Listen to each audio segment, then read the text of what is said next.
Jadi ngegambar crafting ini sebenarnya hobi dari kecil, turunnya dari bokap. Oke, ayah memang seorang. Enggak. Nah, Oke. lucunya adalah dulu itu ternyata serumit dan seril dan se-complicated ini ya, Ya, membangun keluarga gitu. betul. Dan dari situ aku jadi belajar banyak karena aku juga mau tahu dong sebelum nikah Persiapan, apa yang aku ya. mesti tahu gitu. Iya. Tapi sebenarnya yang kita pengen itu adalah kolaborasi jangka panjang in terms of strategicnya juga.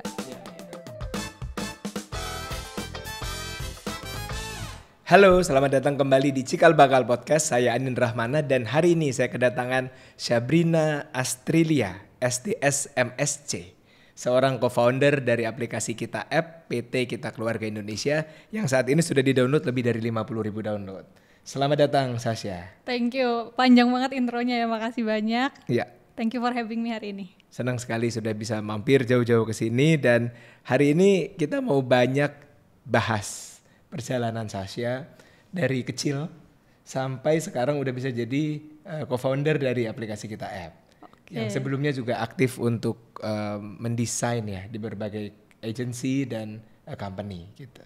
Kita mulai dulu dari masa kecil Sasha, lahir 93 di Jakarta dan kalau di halamannya yang di Binus itu ada keterangannya bahwa Sasha memang dari kecil sudah suka menggambar, watercolor, menggambar, crafting, kerajinan tangan gitu.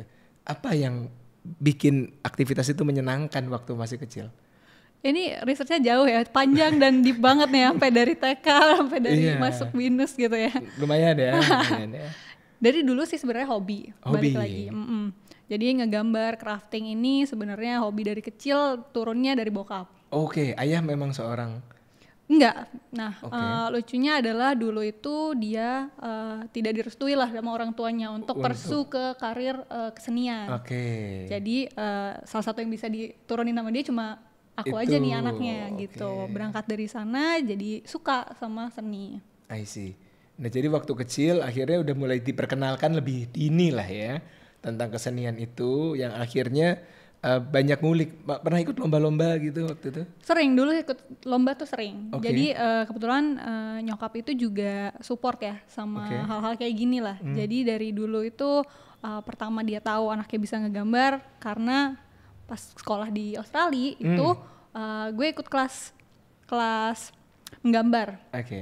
Jadi mungkin gurunya yang ngasih tahu. Dikala beberapa anak-anak mungkin ngelihat objek, terus dia ngegambar itu objeknya di sana, terus dia ngegambarnya jauh gitu. Padahal proporsi kertasnya luas banget nih, jadi sisanya kosong. Nah dari situ dia lihat punya gue, oh kok lebih proporsional nih dengan proporsi kertasnya di umur segini gitu. Jadi itu jadi bahan buat dia sampaikan ke orang tua. Kayaknya anak kamu berbakat nih, ada bakat di kesenian gitu. Coba mungkin bisa dikulik. Oke. Jadi 99 di Australia ikut orang tua S2 ya waktu itu ya. Dan disitulah ketemu bibitnya, bakatnya untuk seni. Nah itu berlanjut tuh sampai kuliah akhirnya memutuskan ambil DKV. Benar. Jadi dari situ mulai banyak ngelakuin les-les juga ya. Jadi ada les dari SD kita coba sampai akhirnya pas mau masuk kuliah udah pakem nih. Udah. Gak mau ngambil yang lain gitu. Yakin gitu ya. Sementara yang lain mungkin kayak apakah aku mau ikut akuntansi, apa mau ilmu komputer gitu. Kalau ini emang udah seni, udah yakin banget gitu. Akunya yakin. Orang tua sempat mempertanyakan. Kayak yakin ini nih, yakin gak nih gitu. Masa depan yang bagus gak nih? Ya, gitu. Pada umumnya pasti orang tua ini ya punya sedikit kekhawatiran lah. Pasti. Pada zaman itu yang biasanya mungkin di era mereka banyak yang jadi tuh dokter, insinyur, hukum gitu kan. Kenapa milih DKV nih gitu. Jadi itu sempat dipertanyakan, cuma dari sisi aku kekeh gitu. Yakin ya. Pernah sampai menang waktu itu lombanya? Beberapa kali ya. Di Australia atau di sini? Di sini. Oh di sini. Jadi zaman kelas 1, 2, 3, 4, 5 SD gitu itu sempat ikut juga beberapa kali, di SMP juga sempat ikut gitu. Tapi imbang ya antara pendidikan yang seriusnya, maksudnya pelajaran-pelajaran yang lain dan artnya ini masih imbang. Itu syarat. Itu syarat akhirnya. Ya udahlah ya, yang penting batas minimumnya terpenuhi gitu. Oh bukan, itu syarat harus dua-duanya bagus. Oh justru dijadiin syarat kalau mau artnya disupport terus, pelajarannya akademiknya nggak juga boleh turun. Benar. Menarik. Nah dari situlah akhirnya memilih DKV Binus dan lama di DKV Binus sudah mulai untuk part time freelance di berbagai perusahaan. Nggak berbagai ya, satu dulu waktu waktu kuliah. Waktu kuliah yang awalnya di MullenLow intern ya. Sebelum intern sempat ngambil part time atau kerja di luar kampus ya. Dan itu pas saat kuliah juga. Jadi setahun setelah masuk kuliah aku ngambil kerjaan di luar kampus. Itu pertama di PT Puyo Group. Puyo itu secara timeline lebih awal ya daripada MullenLow. Jadi itu sambil kuliah. Itu sudah part time atau full time? Full time ya. Jadi sambil kuliah bisa full time gitu. Iya, jadi kebetulan ownernya pun kan masih sambil kuliah. Jadi waktu itu. Jalaninnya bareng-bareng lah. Itu juga waktu itu masih rumahan ya bisnisnya. Jadi kita nggak mesti tiap hari ke kantor. I see. Fleksibel lah ya. Masih fleksibel. Meskipun tahun segitu ya. Paling suka Puyo dari semua rasanya yang mana? Taro. Taro, ungu ya. Habis ini tim sudah nyiapin taro ya? Enggak deh. Tapi memang suka sashimi juga ya? Iya, ini banyak ya yang dicari tahu ya. Kebetulan ada informasinya. Jadi di Puyo. Tapi gimana bagi waktunya, waktu kuliah dan artinya meskipun ya sesantai-santainya inilah ya gitu, nggak harus WFO banget gitu. Tapi kan tetap harus membagi waktunya, strateginya waktu itu.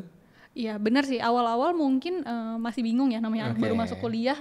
Tadi mau santai kok jadi tiba-tiba ada 2 hal nih yang masih dikerjain barengan. Tapi lama-lama jadi mikir ini jadi double opportunity juga. Karena kan unggulannya di cafe atau desain major itu adalah kita banyak bisa punya kebebasan buat explore. Banyak yang memang udah jalan freelance, udah jalan bikin-bikin project, nawarin jasa sambil mantepin ininya ya, skillnya mereka gitu. Jadi once mereka udah lulus, banyak yang bisa di offer nih, pengalamannya udah banyak. Nah salah satunya itu sebenarnya. Selain itu juga uang? Ya jelas. Artinya itu ya buat uang jajan gitu ya. Buat nambah-nambah uang jajan, benar. Nah setelah dari Puyo sudah agak lama, abis itu intern, baru abis full time jadi intern gitu. Benar. Setelah full time di Puyo, ada kita masuk ke era magang memang dari kampus harus magang ya. Itu biasanya di semester 7-8 tuh. Nah jadilah harus memilih salah satu perusahaan. Pengen mencoba ke dunia advertising nih akhirnya. Nah pilihlah akhirnya MullenLow gitu. MullenLow. Itu megang apa aja tuh waktu itu brandnya? Dulu itu berangkat dari graphic design sebenarnya. Di divisi graphic design sempat megang banyak brand lah ya. Ini sebut brand gak apa-apa nih? Iya kategorinya aja. FMCG, sampai bank. Rata-rata itu yang kita pegang. Dan ini juga nyambung ya dengan ekosistem kita sekarang ini lagi ambil podcast di Cikal Bakal Kreatif. Pasti asik ya bekerja sebagai seorang graphic designer di sebuah agency itu. Ada kata lain gak selain kata asik? Overwhelming kan? Emang capek banget. Capek ya kadang-kadang. Mungkin orang-orang taunya agensi tuh identik dengan lembur. Capek gitu kan, jam kerja fleksibel banget gitu. Bener gak nih? Banget. Ya salah satunya itu yang dibelajarin sih waktu lagi magang gitu. Tapi justru itu yang mahal ya? Iya, karena begitu nanti udah lulus atau udah masuk ke dunia karir, kalau mau berranah di industri kreatif dan sekitarnya, coba aja lihat kriteria requirement-nya apa. Bener. Harus siap siap bekerja di bawah tekanan. Betul. Dan memang harus bisa reliable banget ya di segala situasi gitu. Benar. Itulah yang didapatkan ilmunya dari agensi. Iya. Nah, setelah dari agensi juga sempat beberapa agensi lokal multinasional gitu ya, ada Pucuk Rayu, ada Arcade gitu. Dari segala internship tadi dan full time yang sudah ada di agensi nasional multinasional, ada someone yang saya lihat, ini keren banget nih orang, saya pengen jadi dia yang selanjutnya gitu. Mungkin kalau jadi dia yang selanjutnya, kadang waktu itu mikirnya, ketinggian masih nih. Jauh. Tapi kalau di dunia kreatif, advertising, yang aku look up banget waktu itu adalah Roy Wisnu ya. Mungkin semua orang di advertising, semua orang di kreatif industri tahu lah, the legend gitu ya. Kita dulu, aku dan teman-teman yang di sana, itu sangat takjub sama cara pikir dia, cara dia mengencompass suatu brief gitu ya. Kok bisa sih mikir kayak gitu, sampai cepet banget lagi gitu. Kita yang misalnya pas lagi ngerjain mikir udah sampai semalaman, nggak bisa tuh dapat ide kayak gitu. Dia yang habis itu coba explore, coba deh diginin aja kali ya. Dalam waktu 10 menit jadi gitu. Jadi pengen banget tahu cara berpikirnya dia dulu. Jadi cukup takut dan seneng begitu ada brief yang harus langsung berhubungan sama dia gitu. Tapi banyak belajar dari banyak situ, banget belajarnya. Nah, tapi kan dunia agency yang orang bilang tadi capek, jungkir balik gitu. Apakah itu yang melatar belakangi kayak aku ambil S2 aja gitu. Kayak apakah itu jadi pelarian atau memang S2 itu ada dalam plan hidupnya Sasha? Ada dalam plan sebenarnya. Mungkin kayak orang-orang bilang alasan bilangnya capek gitu ya. Enggak sih, karena dari SMA aku udah bilang at one point aku mau S2. Dan harus keluar negeri gitu. Udah statementnya udah clear ya. Tapi kenapa harus mengambil jurusannya major innovation and entrepreneurship? Apakah nggak ngelanjutin desain lagi gitu misalnya? Sempet ada pikiran gitu ya, mau memilih mana gitu. Tapi selama berapa tahun jadi graphic designer, kemudian masuk ke agency jadi art director, ada hal yang kayak merasa missing gitu. Jadi ini paham dari sisi kreatif, kita ngide, kita coba ngulik brief dan lain sebagainya. Tapi nggak paham dari sisi bisnisnya, nggak paham kenapa ini harus dilakukan. Bigger picture-nya ya. Benar. Sebenarnya lebih pengen memahami di situ, karena at one point yang aku pengen lakukan adalah suatu saat membangun something of my own gitu. Memang kita something of my own itu emang berarti sudah ada nih. Ya walaupun mungkin dulu nggak tahu ya, bakal jadinya kita gitu. Innovation and entrepreneurship. Kenapa Warwick dari segala negara yang punya banyak kampus-kampus keren gitu kan, saya juga sering jalan-jalan, ada yang ke Hong Kong terus tinggal di Australia gitu. Kenapa England dan kenapa Warwick? Karena after doing research juga, innovation kemudian bisnis itu paling bagus di dua negara ya, US dan UK gitu. Dan salah satu alasannya akhirnya kenapa milih UK karena sebentar, S2-nya cuma setahun. Kalau di UK ya US mungkin bisa sampai 2 tahun. Betul. Nah itu salah satu kenapa akhirnya milih UK. Nah challenge-nya S2 nih ke luar negeri. Kan meskipun cuma setahun, tapi pasti banyak ya hal-hal serunya selama di sana. Iya. Pertama banget tuh yang challenge adalah adaptasinya sih. Kita di sini terbiasa dengan extended family. Semua orang ada di samping kita buat bantu kapan aja ya. Rumah deketan. Di sana benar-benar berasa completely sendiri. Itu berasa banget ya di awal. Kesepiannya. Dan itu ada. Jadi dulu tuh ada istilahnya gloomy winter ya kalau di UK gitu. Karena itu adalah periode dimana banyak orang depresi. Karena suasananya gloomy, weathernya dingin. Nah itu ternyata ada bener adanya. Makin sendiri. Benar. Karena emang orang-orang di sana sangat individualis gitu bedanya sama di sini. Jadi most challenging part itu adalah adaptasi di awal. Ngelewatin Ramadan dan Lebaran. Benar. Ngelewatin di sana. Apalagi ya itu ya. Puasa lagi ya di sana. Panjang juga. Panjang banget. Iya. I see. Nah tapi akhirnya sudah pulang nih. Setahun di Warwick sudah punya banyak modal gitu ibaratnya. Pulang-pulang justru kerja lagi. Nggak langsung sempat kerja lagi ya. Benar. Nggak langsung bikin something new, tapi sempat kerja tapi agak beda nih. Kalau tadi sebelumnya graphic designer, sekarang jadi lead creative and strategic planner yang kemudian dipromot jadi strategic planning manager di Samara. Event banget tuh. Ya, dan banyak juga lini bisnisnya. Kenapa akhirnya milih Samara? Balik lagi sebenarnya pengen explore. Kemarin kan mungkin udah banyak bergerak di bagian desainnya, kemudian art directionnya gitu ya.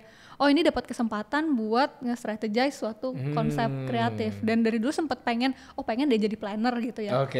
Dan planner harus punya insight bisnis kan pastinya. Udah dilengkapin tuh sama kuliahnya tadi. Ya udah kita coba terapin yuk gabungan ini gitu. Dan to be honest ya sangat curious juga sama industri event atau activation. Sama capeknya tapi sama dengan agency. Iya ternyata. Dan tapi banyak experience juga ya selama di Samara. Banyak banget. Ya. Apa aja waktu itu event yang di-handle? Waktu itu sempat handle beberapa ya kayak Miranoia, kemudian kita juga ada Idea Fest. Terus sempat juga ada event-event yang mungkin komersial juga ya. Nah, yang salah satu yang paling berkesan dulu adalah masuk Samara itu the moment akhirnya ada pandemik. tuh? Event semua shifting jadi online ya. Udah nggak boleh tuh offline event sama sekali nggak boleh.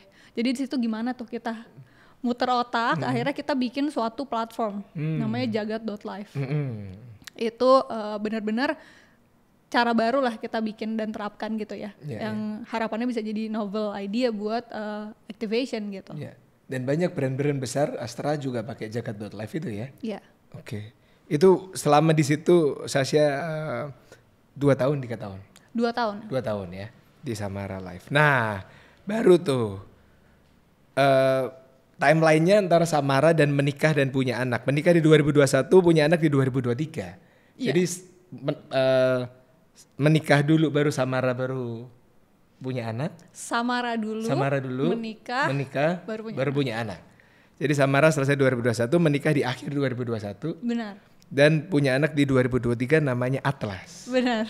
Itu karena tadi kah suka keliling dunia, jalan-jalan, global citizen yang akhirnya ini anak namanya Atlas gitu.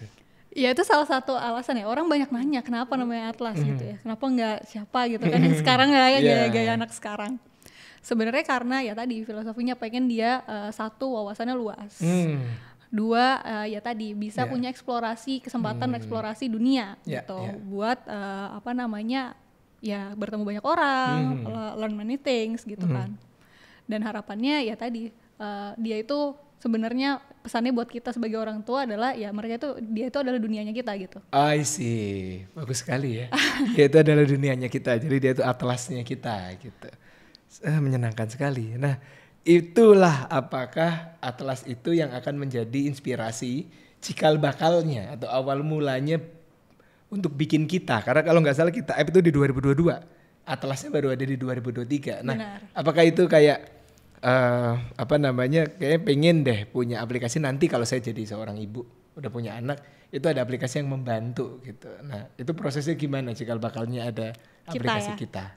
Awal mulanya banget sebenarnya connect sama partnerku yang sekarang jalanin kita bareng aku. Mauresia P. Betul, Mauresia. Nah jadi after aku balik dari UK dan sempat kerja ini, kita sempat get back nih, coba ngobrol lagi. Sebenarnya berangkat awalnya dari experience dia, karena dia baru punya anak juga nih. Oh, dia duluan yang punya anak. Dia duluan. Kita bikin sesuatu yuk gitu.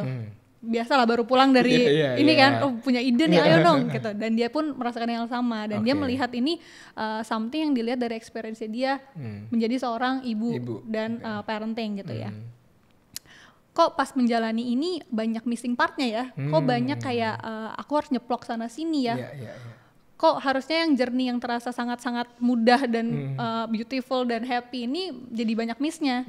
Apa ya yang kira-kira bisa ngebantu dari sisi tools dan misalnya support yang bisa bikin ini semua jadi lebih mudah dan lebih bahagia gitu. Sebenarnya awal mulai kayak gitu. Dia tapin ke aku, kita coba explore bareng.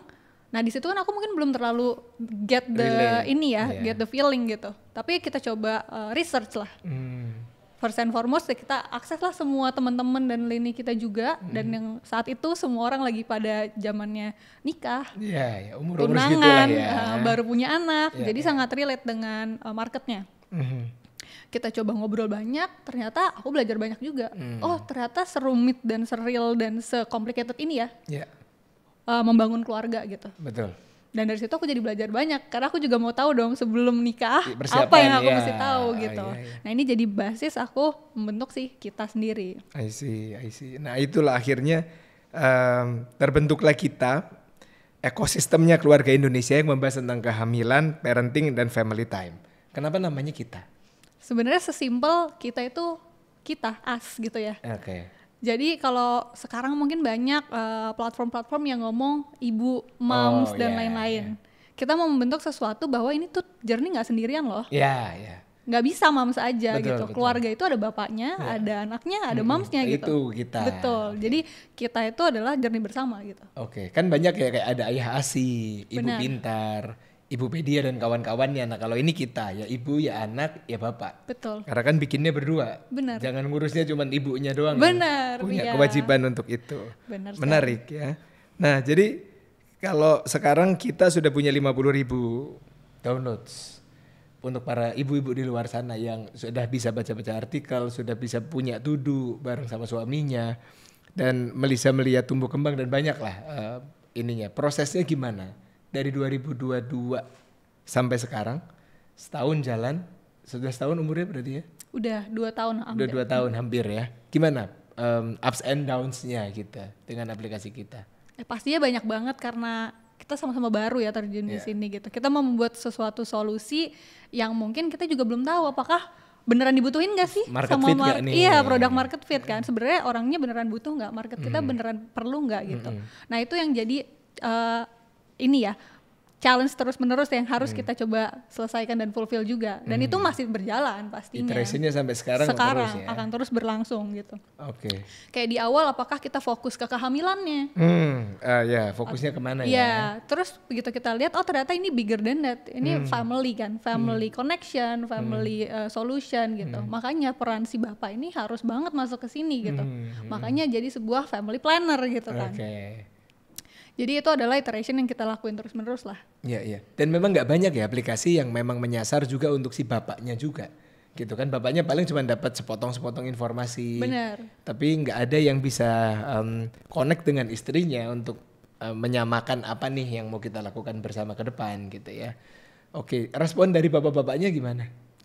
Banyak bapak-bapak yang mungkin kadang ya belum tahu mereka harus jump in di mana. Benar nggak? Ya, benar. Kadang nungguin aja gitu kan, mau itu nungguin informasi dari istrinya, tunggu disuruh. Iya benar. Iya kan nggak ngomong jadi nggak tahu gitu kan. Hal-hal kayak gitu banyak tuh kejadian. Kita pengen membangun suatu scope lingkungan yang dimana ini sama-sama kolaborasi. Benar, mungkin bapak nggak perlu tahu semuanya A sampai Z, tapi dia tahu portion mana yang dia bisa bantu gitu. Nah itu tahap ini adalah dengan kita tadi. Ya, itu ada curahan hati tentang suaminya Mauresia atau suaminya Sasha pasti. Sendiri nggak? Kita banyak ngobrol dong pasti. Mereka maunya apa nih gitu kan. Jadi kesal-kesalnya juga harusnya kamu tuh melakukan ini gitu ya. Itu dimasukin juga tuh di situ. Benar, jadi gimana caranya kita kolaborasinya lebih enak sih. Oke, misalnya bapak tuh ya aku nggak mau ngelihat kayak artikel A sampai Z semuanya harus aku lihat. Cukup yang pentingnya aja. Nah kita udah benar-benar kurasi mana yang actually penting buat bapak nih. Bapak perlu tahu nih. Misalnya urusan duitnya, ya kan, urusan nyiapin barangnya, nah yang kayak gitu. Oke, nah untuk itulah tim kita sudah menyiapkan suami dari Mbak Enggak, bagian itu nggak usah dimasukin. Ya oke. Nah, karena tadi suka desain, apakah Sasha yang juga mendesain UI atau UX-nya dari aplikasi ini? Iya betul, di awal banget itu namanya founder ya, semua dilakukan dong. Sendiri, betul. Termasuk di awal banget iteration dari UI UX-nya, brand identity-nya, desain semuanya. Memang dari sisi ranah creative experience-nya itu aku. Jadi masuk ya, karena background desainnya masuk, background entrepreneurship dan innovation-nya masuk, jadilah ini di aplikasi kita. Oke. Nah, belakangan ini kan lagi musim tech winter, lagi susah pendanaan dan seterusnya. Gimana kita masih stay strong? Pastinya kita juga tetap ya, namanya startup pasti ada dong kena impact dengan segala condition tech winter ini gitu. Cuma gimana caranya kita bisa agile dan work around dong, gimana nih gitu kan. Kita berusaha cari tahu juga kira-kira balik lagi tadi product market fit dan actually yang bisa kita tap in ke arah untuk survive the winter ini gimana gitu. Jadi sebenarnya itu align dengan apa yang kita build dengan si family ecosystem ini. Karena family ecosystem ini kita ngomongin gak cuma aplikasi, gak cuma digitalnya aja, tapi family juga butuh connection real.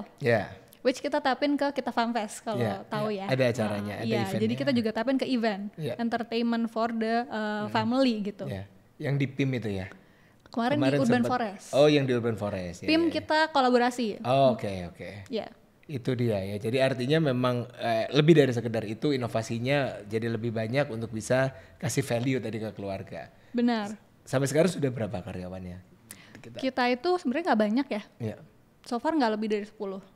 Oh iya, tapi ini ya maksudnya bisa kasih impact sampai sebesar itu tuh artinya banyak hal ya yang dilakukan bersama-sama ya. Pastinya, kita sangat berterima kasih juga dengan tim yang solid ya pastinya.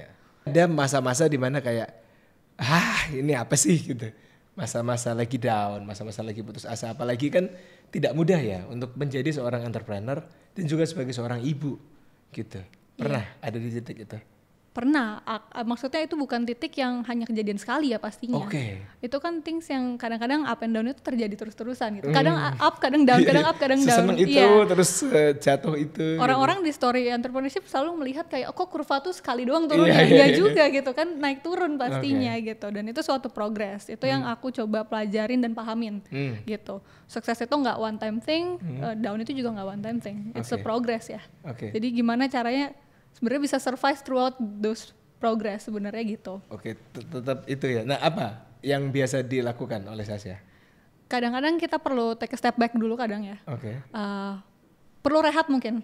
Liburan? Nggak perlu sampai liburan. Nggak sampai liburan, Jadi mungkin take ya misalnya several hour atau 1 hari kita coba buat looking back juga. Apa nih kira-kira yang aku missing dari si journey ini gitu. Dan balik lagi support system sih. Support system. Jadi dari suami supporting nih. Iya, suami dan anak ya sekarang. Iya, tapi anaknya memahami. Dia belum bisa paham sih ya sekarang. Kalau ditinggal nggak inilah ya. Cuma emotionally support. Jadi kayak aku tahu bahwa at the end of the day aku melakukan semua ini buat siapa sih? At the end of the day aku bisa come home dengan melihat sosoknya si anak aku sendiri gitu. Iya. Itu salah satu alasan untuk bertahan. Bertahan. Tapi nama aplikasinya bukan Atlas ya, nama aplikasinya Kita ya kan. Jangan terlalu branding sendiri kali ya. Iya benar. Karena ada partnernya tadi. Betul. Ya. Iya. Sebagai full time mom ada cerita kan tadi ya. Kita app ingin memberi value kepada ibu bapak anak. Nah, Sasha sendiri adalah moms gitu. Ada cerita lucu apa antara perjalanan entrepreneurship-nya dengan anaknya? Yang lucu adalah itu tadi. Pas the moment kita ini jalan, aku hamil. Oh iya, Jadi kayak punya 2 anak. Yang satu anaknya digital. Yang satu beneran gitu ya. Jadi sama-sama membesarkan 2 anak ini. Itu ya unique story tapi juga bisa dibilang nggak gampang ya. Betul. Stres ya kan biasanya hormonalnya juga pasti. Benar, nggak bisa dipungkiri ya. Itu juga biologi gitu sebenarnya. Jadi itu things yang akan terus aku bawa sih maksudnya. Momen looking back ke sana itu jadi sesuatu yang bisa dipelajarin lagi gitu sebenarnya. Oke, kita tadi sudah ngobrolin sampai di titik sekarang. Ya, Kita app di titik sekarang yang kalau ditarik mundur sebenarnya ini sudah ada cikal bakalnya dari kuliah dan dari sebelum kuliah sudah pengen ada cita-cita untuk punya something ya yang dimiliki diri sendiri dan tadi ada partnernya bersama Maurice ya. Nah, kedepannya nih, what's next untuk 5 tahun ke depan atau apa nih pengembangan selanjutnya? Untuk kita atau personal? Dua-duanya. Untuk kita pastinya akan ada inovasi-inovasi lagi ya. Kita akan ada something yang baru juga tahun depan, nanti ditunggu aja. Ya, saya udah nambahin 1 download ya. Abis ini nanti pulang ke rumah istri saya suruh download juga. Jadi udah nambahin 2. Harus ya. Lumayan. Semoga relate ya. Semoga relate ya. Dengan kebutuhan keluarga nih, pengennya jadi keluarga yang seperti apa, semoga itu bisa terrealisasi bareng kita lah. Ya, untuk perencanaan ke depan keluarganya. Iya. Ya. Ditekankan tuh ya, perencanaan. Iya, karena kan kita untuk itu kan. Betul. Nah, kalau perencanaannya tadi kalau di Kita ada beberapa pengembangan inovasi-inovasi baru. Ya, mungkin yang belum bisa disebutin juga, cuma nanti ditunggu aja tahun depan ya. Silakan di-follow @kita app. Ya. Kita.app. Kita.app. Kalau personal? Kalau personal pastinya sekarang ya mencoba ngasih yang terbaik ya buat anak aku. Sekarang kan dia adalah di masa-masa golden momentnya nih. Actually nggak mau sama sekali miss pertumbuhannya dia gitu. Jadi sebenarnya sederhana sih. Dalam 5 tahun ke depan mungkin pengen bikin something yang nantinya bisa berguna buat dia. Kurang lebih gitu kalau dari sisi ini ya ke anak gitu. Mau diambilin tisu nggak? Nggak ya bagian ini. Nggak kan kalau anak itu kan pasti agak ini ya 8 bulan lagi seneng-senengnya ya. Lagi lucu-lucunya. Apa namanya mencoba berdiri. Benar, maksudnya anaknya juga yang kedua masih kecil kan? Iya. Ditaruh udah dari ruang tamu udah mau sampai udah jalan juga, udah merangkak. Udah mau ke pintu keluar gitu. Sama, ini sekarang juga gitu. Iya, gak dijagain hilang. Bener, mau ngambil GoFood ya. Ya itu, selain Kita, apakah ada rencana bisnis lain, side project lain gitu? Sebenarnya kalau misal side project kita pasti akan terus explore ya. Kolaborasi pastinya. Sekarang tuh kita lagi eranya maunya collab ya, semua itu collab. Jadi sebisa mungkin segala platform atau ya misalnya sama cikal bakal nih. Oh iya. Banyak hal yang kita bisa explore sebenarnya kan. Yeah. Mau itu dari sisi event, mau itu dari sisi misalnya on personal care atau apa yang berkaitan sama ekosistem keluarga, itu tuh banyak banget sebenarnya. Betul. Channel yang bisa kita salurkan gitu. Dan masih banyak ya opportunity di segmen keluarga yang belum di tap in sama brand. Masih banyak banget ya. Banyak banget. Dan mungkin ya sekarang kita tahu misalnya di beberapa startup industri gitu ya, on transportation udah tahu ada emasnya siapa gitu ya. Untuk makanan udah tahu juga gitu. Yang top of mind-nya apa atau yang jadi leadernya siapa. Benar. On several industry kita udah tahu gitu. Even sampai entertainment misalnya. Tapi on parenting udah ada belum? Belum kepikiran. Iya. Menarik.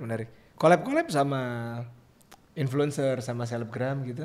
Ya, kita do a lot of collaboration juga misalnya misalnya dari sisi event, kita during event juga do a lot of collaboration sama misalnya KOL something, tapi sebenarnya yang kita pengen itu adalah kolaborasi jangka panjang in terms of strategicnya juga. Iya.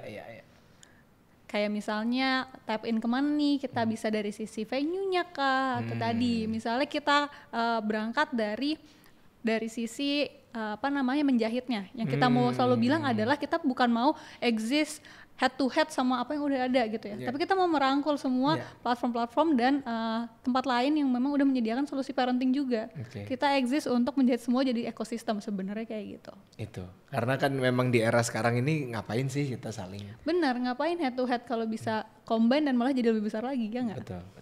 Nah itu dia, dan seperti keluarga kan, ngapain sih ayah dan ibu ini jalan sendiri-sendiri kalau barengan. Kalau bareng bisa lebih baik ya nggak? Betul, dan saling supporting satu sama lain. Itulah tadi diskusi kita bersama Sasha Sabrina Astrilia. Bener ya? Bener. Saya takut salah soalnya. Ya, itulah tadi diskusi kita bersama Sasha Sabrina Astrilia SDS MSc. Harus lengkap karena nyari gelarnya susah kan, 4 tahun ditambah setahun. Dan semoga ini tadi bisa memberikan inspirasi untuk teman-teman sekalian bisa memulai menciptakan sesuatu yang valuable di masyarakat, menjawab masalah yang ada gitu ya, dan bisa mengembangkan sesuatu yang baru, berkolaborasi dengan pihak-pihak di luar sana, dan kita bersama-sama bikin impact. Harapannya bisa sama-sama bikin impact bahkan dari yang hal kecil sekalipun ya. Dari hal yang terkecil sekalipun. Ada closing statement dari Sasha? Paling untuk keluarga-keluarga di luar sana ya, pastinya tahu banget yang namanya dual role itu ada gitu ya. Mau itu dari sisi bapaknya atau ibunya. Makanya mungkin ngejalanin ini bareng-bareng akan jauh lebih memeringankan sama-sama. Nah itu makanya kita ada di sini buat menjahit ekosistem keluarga tadi gitu. Luar biasa. Jadi ada bapak, ibu, anak, dan aplikasi kita. Iya. Itulah tadi diskusi kita. Terima kasih sudah mengikuti Cikal Bakal Podcast episode 3. Saya Nin Rahmana. Dan Sabrina Astrilia. Sampai ketemu di episode selanjutnya.